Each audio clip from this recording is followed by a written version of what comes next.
In this video, we'll focus on approximate integration. Let's say we wanted to know this integral, the area under this curve.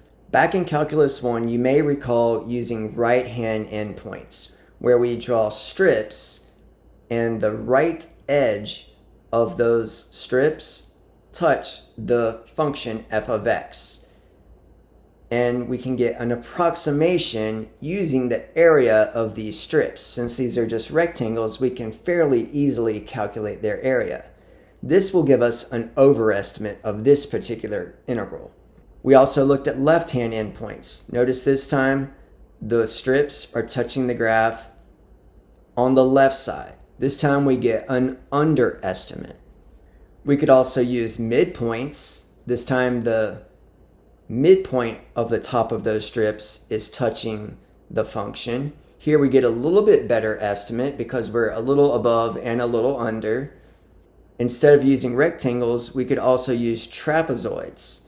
So it's a little bit closer approximation. This one, again, is a little bit of an overestimate of this particular graph.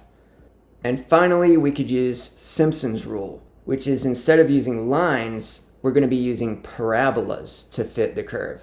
So it's difficult to see in this particular graph, but there's actually a parabola that's fitting through each of these points, and we're getting a much better approximation in this particular case.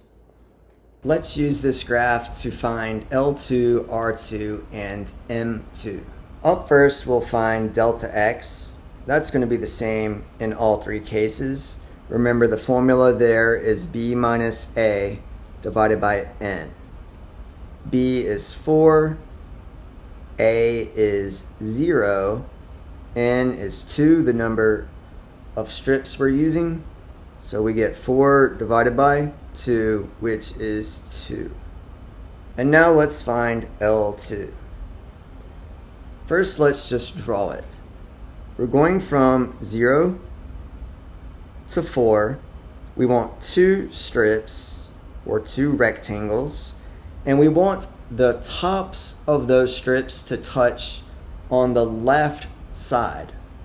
So here, on the left side, using left-hand endpoints.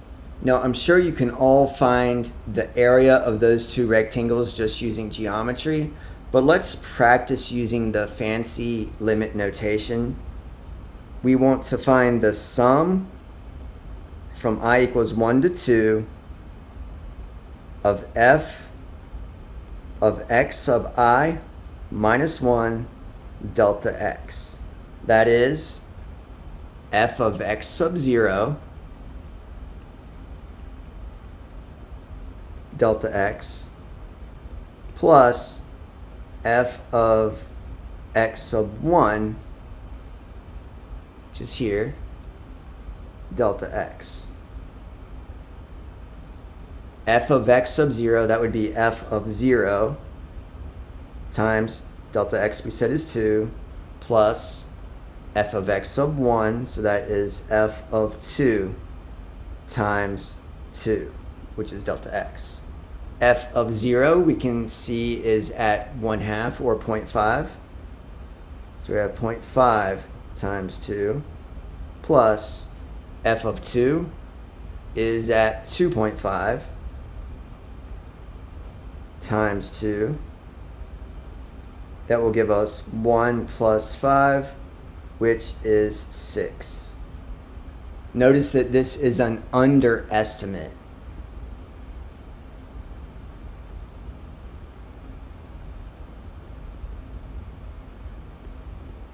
We are underestimating the true area under the curve. Next, we'll find R2. Again, we're going from 0 to 4 and using 2 strips. But this time, the tops of those strips are touching on the right side of those strips. They're touching the curve on the right side. Again, you can probably just use geometry to find those areas, but let's practice the limit notation. I equals 1 to 2 of f of x sub I delta x. This is f of x sub 1 here, delta x, plus f of x sub 2 here, delta x. Now plugging in those numbers, x sub 1 is at 2, so we have f of 2. Delta x we already said is 2. F of x sub 2. X sub 2 is 4. So we have f of 4. And again, delta x is 2. F of 2 is 2.5. Plus f of 4 is 3.5. We get 5 plus 7. This gives us an area of 12. Notice this time we have an overestimate. So we are overestimating the true area under that curve.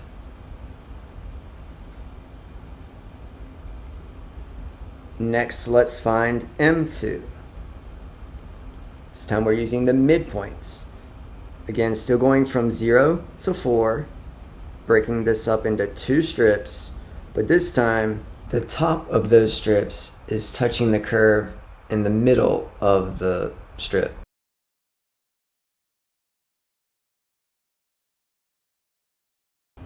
Again, limit notation, I equals 1 to 2 of f of x bar I times delta x.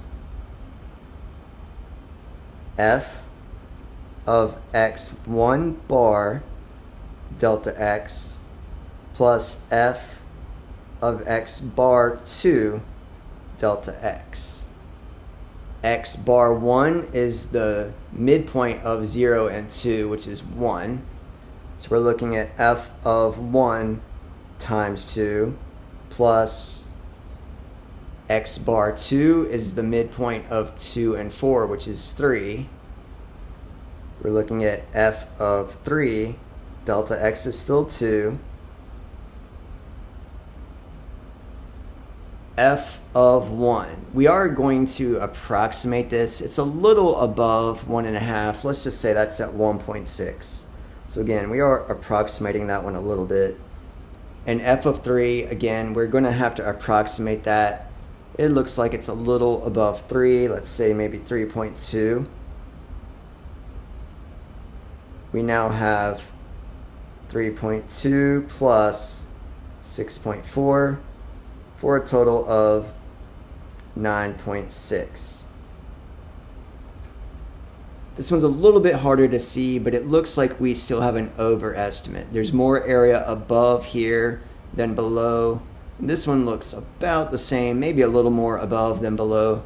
So I would say overestimate of the true area under the curve.